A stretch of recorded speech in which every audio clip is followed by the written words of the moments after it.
Yo, fans have been asking for years why Lil Durk moves so calculated, why he talks about loyalty like it's a scoreboard, and why OTF carries that silent storm energy every time controversy gets too close. People thought the threats were always external, rival blocks, social media instigators, industry snakes trying to break the brand apart. But tonight, nah, the call is coming from the OTF house phone itself. What if I told you the person the internet is accusing, the person Durk trusted most behind closed doors, the person who had his studio passwords, his unreleased verse folders, his private team contact list, just got mentioned again in a leak tied to the old Odd Future Chicago label crossover era? A mention that resurrected a name everyone assumed was long gone from Durk's personal archives. A name whispered about in 2019, scrubbed from forums and allegedly buried under NDAs, jet trips, and career pivots. This isn't about music being found, this is about loyalty being audited. Because when someone close enough to know Durk's strategy gets mentioned after years of silence, that means they were in rooms we never saw. Heard conversations we never heard, carried keys we never knew existed. Fans are shocked. Emotions ran high. And OTF, the family was left divided without even realizing the divide had started years ago. Because the moment this name starts trending again, the culture doesn't just want the track, the proof, or the rumors, it wants the face behind the access. The sender behind the silence, the human behind the ghost. And the scariest part, if the person Durk trusted most gets mentioned again after all these years, that means one thing: the silence is about to break, and somebody is about to speak. The moment Rico's burner account theory hit the mainstream, the story didn't simmer, it detonated quietly, the same way a vault door opens when the world isn't supposed to be listening. Only this time, the world was listening. OTF's history is built on brotherhood, ambition, and survival, a label born from the streets of Chicago but groomed by the industry into something that felt global, polished, and almost mythic.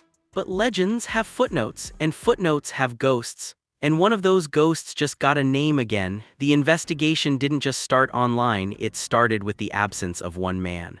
Fans who followed Durk during the 2018-2019 era remember a studio regular who never rapped, never produced, never stood in interviews, but was always present in the hallway footage, headphone wire dangling, drive case in hand. Someone they nicknamed Hard Drive Hank. Hank wasn't present in the song credits, but he was present in the energy of the rooms. He'd carry backup drives to sessions, deliver equipment cables, run errands between Chicago and LA. His job was movement, not spotlight. And the industry loves movement when it doesn't speak, because silence is convenient for empires built on reputation.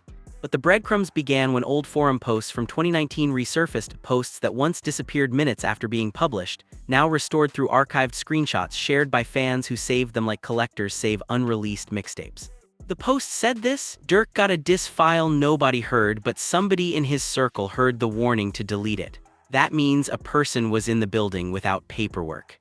And the only person I saw running drives outside the booth that night was Hank. Those posts were dismissed back then as fan fiction, because at the time, the internet didn't know what file they were talking about.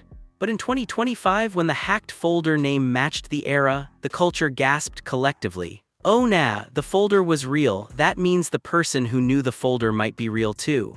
Say Cheese TV jumped on it instantly, posting, "If you know the vault but you're not on the paperwork, you're not a source, you're a character. And characters have motives." Fans are shocked, emotions ran high. OTF is trending for the wrong reasons again. Meanwhile, Monomix, the engineer who had cut stems for TDE, Drake, and Odd Future sessions, privately messaged a producer group chat later leaked saying, "Tyler deletes moments, not songs, but someone else deletes files when labels get scared. That deletion smelled like panic, not creativity." That message alone turned the investigation back toward the human angle. Fans started digging into studio logs, employee rosters, and location pings from Sound Cluster Studios. They found that 4 people had signed NDAs after the session. But the 5th person, the person who was physically in the hallway but never documented, had no paperwork tied to his name. Which means if the file existed, and management demanded it the next morning without hearing it directly, and someone knew the location without needing to restore it themselves, then the leak came not from rage, not from jealousy, not from rap beef itself, but from access wrapped in ego wounds. Hank wasn't trending because he wanted to be found. Hank was trending because the culture forced his relevance into the algorithm. His name was being typed, memed, theorized, stitched over beats, narrated like a ghost story, and debated like a legal drama. The industry was trying to audit a file, but the internet was auditing a person's relevance trajectory. And then Monomix dropped one more line into the Discord server that later leaked to Twitter and Instagram story repost pages. Rico carried the rumor to Sony Legal, but Maya carried Rico's silence. Maya protected someone undocumented, and the only person I remember her protecting was Hank, but protecting someone is not the same as hiding them. Because hiding ends when the culture remembers you louder than the silence contract can suppress. Fans were shocked. Emotions ran high. The West Coast family was left divided over implications that now felt personal, geographical, and psychological. Because now we know this for a fact, a deleted track existed. A folder was labeled with warning energy. A location was leaked by someone with inside access. And a man who carried drives instead of bars was standing outside the booth when the warning dropped. The industry thought the file was the threat, but the culture now knows the threat was the person who knew the file's graveyard coordinates without signing his name to the silence. And that means the next chapter isn't just rap. It's relevance revenge, because once a ghost trends, he stops being a ghost and starts becoming a witness. But the biggest question still hasn't been answered yet: if Hank was there, who sent him there? And what will happen when he finally speaks? Because right now, the silence is still loading, but the upload is about to buffer into audio. The internet had suspects, but the industry had a problem: suspects don't shake empires. Unnamed insiders do.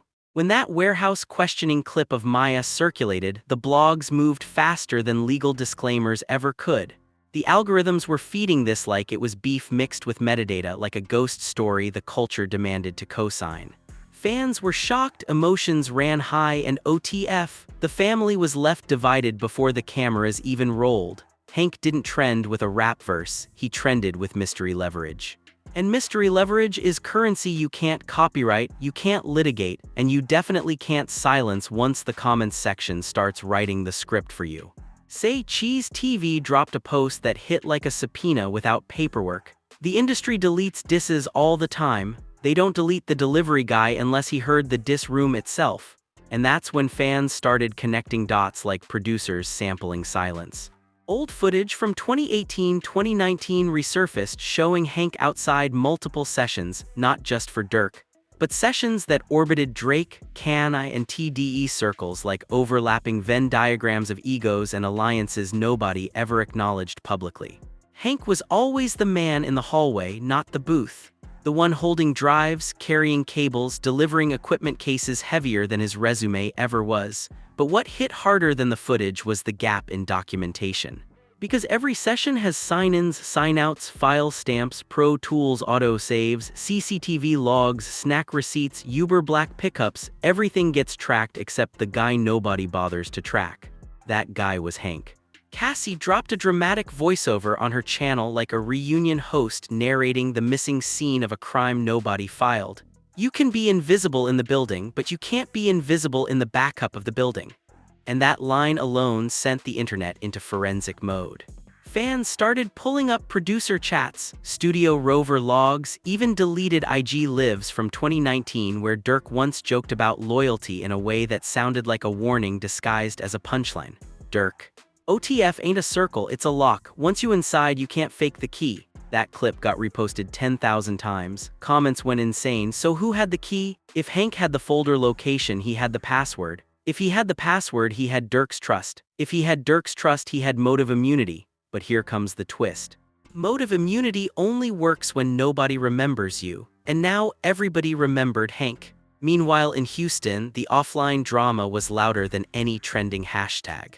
The game pulled up to a hotel lobby looking irritated, sunglasses on, but jaw tight like he knew the timeline was auditioning him for a role he didn't sign up for. Trevor was already inside the suite when his phone buzzed.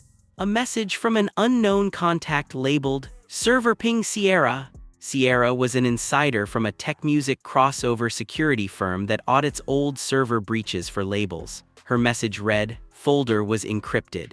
But encryption has handlers, handlers have habits, habits have leaks, and leaks have witnesses. Rico didn't restore the file, Maya didn't leak the file, she leaked the location. And the location points to the only man who was undocumented in the hallway when the warning dropped. Trevor texted Game immediately after. Trevor, bro, this story trending too coordinated to be accidental. Game. Coordinated? That sounds like someone directing the leak without directing the file. That's a man who knew the graveyard, not the verse. Trevor, exactly. And now the internet got his nickname. Which means we got minutes before his real name gets uploaded next. Game leaned back and said the line fans would have been shook to hear if they were in that suite. Rappers beef on beats, runners beef on relevance.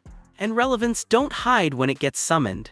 And he was right, because the moment Hank trended, fans started treating him like he was owed a verse in the courtroom of public opinion. And courtrooms don't like unpaid narrators. Meanwhile, back in LA, TDE executives weren't talking publicly, but someone leaked a fragment of an internal email that said, "Audit the file history but monitor the personnel history too," because the file wasn't protected. The person who heard the warning was, and protection is only protection when the culture doesn't demand receipts. The culture is demanding receipts again. The culture was done waiting for engineers, labels, or forum mods to explain it. They wanted the person who could speak without copyright, without contracts, without label fear, the person who saw the room, not the recording. But the internet had one more twist coming before could even finish trending. A fan from Houston, Jada Cloudclipper Monroe, posted a TikTok saying she'd spoken to someone at Sound Cluster in 2019 who described Hank like this. Hank admired Kendrick publicly, worked for Game privately, carried drives for Durk occasionally, but the night that file got deleted, he vanished. No explanation, no sign-out, no paperwork, just absence. Say Cheese TV screen recorded that TikTok instantly and posted, "New suspect confirmed by the culture, not the credits." But that wasn't the end of the twist. Cassie uploaded immediately after, "The only people who disappear without sign-out are people who think they'll never need to explain the room they stood outside." But once you trend, explanation becomes mandatory. Fans are shocked. Emotions ran high, because now the culture wasn't hunting a diss anymore, it was hunting the sender of the runner who knew the graveyard. And that means one thing: the file was deleted in 2016. The folder was encrypted. The location was leaked by Maya. Rico walked the rumor to legal teams, and Hank trended because he heard the warning without signing his name to the silence. Which means the next chapter is not about rap bars anymore. It's about the moment a runner finally gets relevant enough to say, "I was in the building, and someone sent me there." And once that sentence drops, names start falling out the static. The moment the culture realized a human leak pointed to Hank, the tone of the conversation shifted from music mystery to loyalty crime scene. Not the kind that gets investigated in courtrooms, the kind that gets investigated in group chats, studios, street corners, and fan timelines. And fan timelines, they don't just demand answers, they manufacture pressure. In 2016, when the track was deleted, it was treated like a dangerous artistic impulse. In 2025, when the folder was found, it was treated like a smoking gun wrapped in rainbow aesthetics. But now it was being treated like a betrayal case file written in invisible ink that only shows up when the light hits it from the right angle. Monomix had already confirmed that someone undocumented heard Kendrick's warning. Jada had confirmed Hank vanished after that night, but what nobody expected, the emotional fingerprints this revelation left on Durk's circle itself. Durk wasn't live on Instagram anymore, he was silent. And if you follow rap culture, you know silence is never empty, it's strategic theater. The problem for Trevor, for Game, and for everyone else orbiting this story was simple. The internet doesn't respect strategic theater when it smells personal stakes. Because now the personal stakes were bleeding into public perception. Durk trusted Hank once. Hank admired Kendrick once. Game's management used Hank once. Maya protected Hank once. Enrico walked the rumor once. That's not a circle, that's a maze with loyalty mirrors on every wall. Fans online started stitching theories over beats like they were directing a docuseries. Durk's silence means someone else spoke too loud in the past. If Hank was there, he wasn't observing for Dot, he was observing for Game. If he vanished, it wasn't fear, it was repositioning. Repositioning means sender. Say Cheese TV threw gasoline on the spark again. You don't vanish after a diss session unless the diss session mentions you in the margins. Margins were the real threat now. Meanwhile, Trevor and Game were in a backroom call with a label lawyer named Simone, see Sorter, Clark, name leaked later but redacted from the call audio. The call snippet that leaked sounded like panic with Bluetooth compression. Simone, you both realize this, right? Whoever Hank was running for that night didn't send him to record bars, they sent him to record context.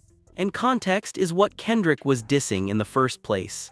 Trevor, so you saying the diss track had non-rap casualties written in it? Simone, I'm saying this wasn't a track deletion. This was a timeline quarantine. Game exhaled sharply. Timeline quarantine means somebody in the room had the antidote and the disease. Simone didn't respond for a long second, then said the scariest sentence of the call. Quarantines have patient zeros and patient zeros have handlers. Fans would have been shocked if they heard how cold that lawyer sounded, but the coldness leaked anyway through the retelling. At the same time in LA, Maya was being questioned again, but this time the questions weren't about the folder name. They were about who whispered to her in 2016 that needed protection without credits.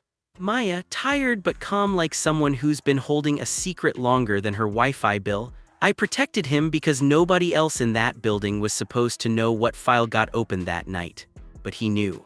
Which means someone else told him to stand outside that booth, and that someone else wasn't Kendrick. Investigator, so who told Hank to be there? Maya smiled weakly, shaking her head like someone watching the culture burn through a window. If I say it now, the internet will turn it into a season finale, and we're still on episode 3. But episode 3 needed a twist, and the twist came from data, not dialogue. A hacker in the Rosecrans Collective named 404 Debo dropped a bomb in a livestream that looked like an audio engineering session mixed with a conspiracy iceberg graphic in the background.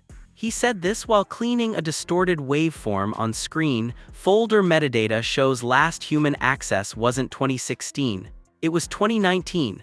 That means somebody opened the grave 3 years after it was buried. And you don't open a grave unless you're checking if the body still breathes. Fans online went insane. 2019 access means motive update. Who was checking the file? Why was it reopened? Who was being protected? But 404 Debo dropped the final twist line of the livestream before cutting the feed. Whoever reopened it in 2019 wasn't scared of what was said, they were scared of what would be remembered. Then black screen, feed ended. Classic Say Cheese cliffhanger energy. Which means this for a fact: the track wasn't deleted because Tyler or Kendrick feared the bars. It was deleted because the bars might have contained contextual casualties involving someone undocumented in the room. The folder wasn't found because hackers were geniuses. It was found because someone reopened it in 2019 to audit the silence, not the sound, and the silence wasn't protected by contracts. It was protected by assumptions. And assumptions only live until the internet demands receipts again. But the biggest cliffhanger of we now know the folder was accessed in 2019 by a human. Which means the story is not about who was dissed anymore, it's about who feared being remembered. And once the internet remembers the ghost gets a voice. The timeline was loud, but the industry clock was louder. Because now this wasn't a diss track mystery anymore, it was a trust fracture with witnesses circling the spotlight like vultures on Wi-Fi. Hank was still missing, and missing people trend harder than released music. Producers and fans weren't debating bars anymore, they were debating loyalty algebra. And the equation kept simplifying into one terrifying constant. Durk trusted someone who trusted the Vault. The Vault trusted Pro Tools. Pro Tools trusted autosave. Autosave trusted no one, and the culture trusted chaos. Say Cheese TV dropped another video that felt like someone kicking in a mansion door on reality TV. When the strongest circle cracks, it don't crack in public. It cracks in private, then BLEEDS public. The video showed blurred text threads flying across the screen, dramatic voiceover pounding like a bass tag. OTF didn't see this coming. The betrayal wasn't a verse, it was a vacancy. A gap, a ghost-shaped seat in the studio hallway that everyone swore was just a delivery guy until the delivery became damage. Fans are shocked. Emotions ran high. Meanwhile, Durk's inner camp was unraveling like a family reunion where the seating chart is written by grudges. His cousin Booka 600, still part of the OTF orbit, was at an Atlanta studio session when his phone lit up with 50+ missed notifications from Cassie's page tagging Hank's 2019 folder access. Booka slammed his headphones off dramatically. Clip leaked later. "Bro, I told Durk we keep too many runners close. Runners hear everything. Charts fear rappers, labels fear lawyers. Lawyers fear runners who saw rooms without paperwork." His engineer tried calming him down. "Engineer, chill bro, this music not mafia." Booka leaned into the mic, dead serious but dramatic. "Mafia don't trend. But relevance revenge does, and that's Rico's cousin energy leaking through a man who never signed in." Fans clipped it instantly and reposted it with flame emojis, comments popping like sirens. "Booka nervous? Booka know something? Who sent Hank into the room?" But Booka wasn't the only one cracking. OTF producer Turn Me Up Josh, a real producer Tyler once shouted out publicly but never involved in paperwork wars, went live in a private Instagram story that also leaked. He was standing in front of old drive cases labeled 2018-2019 archives, sweating like someone who knows the server but not the script. Josh said this, pacing, "Look, I mixed hits, not histories. But somebody mixed history in 2019 when they reopened that folder to audit the silence, not the sound.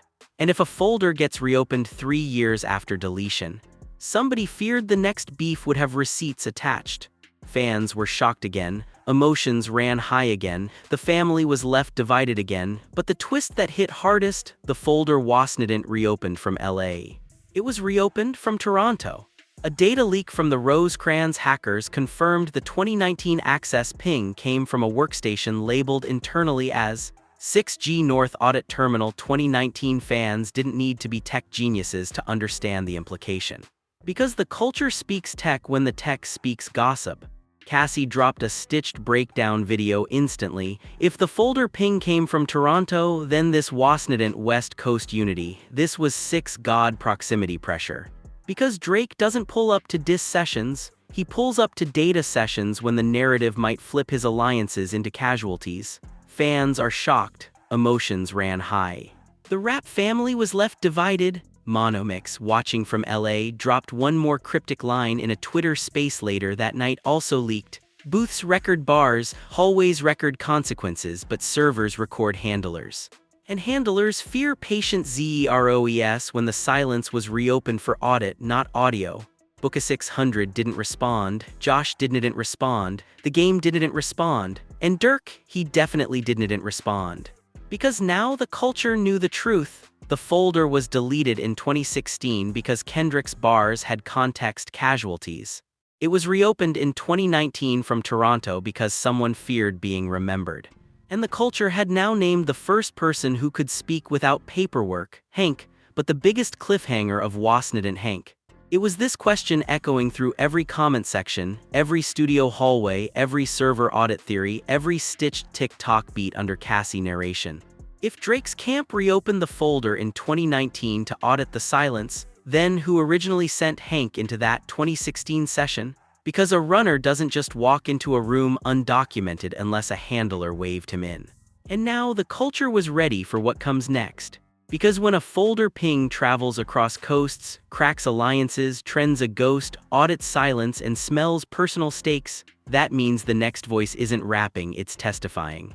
And testimony is the one thing even deleted tracks fear when the culture finally decides to listen without permission.